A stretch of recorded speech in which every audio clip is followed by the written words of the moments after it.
coup de théâtre.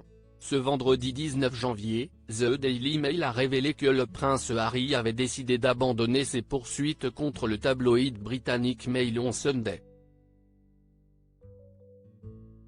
Pour rappel, l'époux de Meghan Markle avait attaqué le média à la suite d'un article relatif à sa protection policière lorsqu'il se rendait au Royaume-Uni.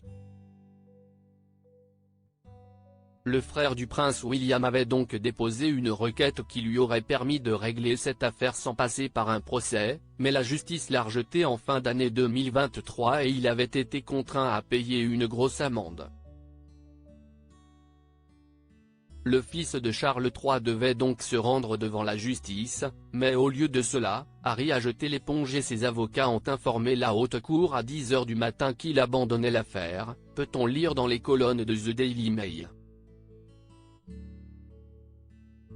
Malheureusement pour le duc de Sussex, l'abandon des poursuites contre le journal n'est pas sans conséquent puisqu'il va devoir payer une somme colossale. Il devra désormais payer les frais du journal, d'un montant de 250 000 livres soit 290 000 €, ainsi que ses propres honoraires d'avocat, soit une facture totale de plus de 750 000 livres soit 874 000 €, a affirmé le média britannique.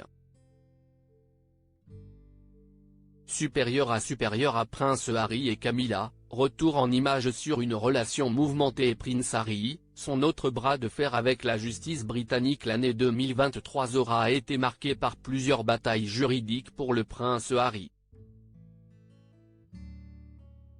En effet, en plus des nombreuses procédures contre des tabloïds britanniques, dont certaines qu'il adore et déjà gagnées, le fils de Charles III tente également de faire valoir son droit à la sécurité au même titre que les autres membres de la couronne.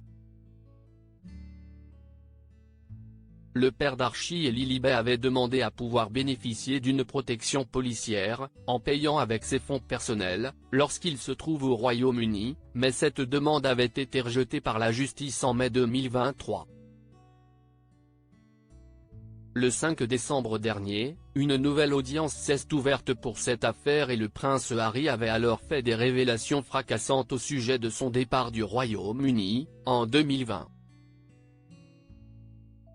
Alors que les auditions ont pris fin le 7 décembre dernier, la décision de la justice sera, elle, connue ultérieurement. Crédit Photo, agence.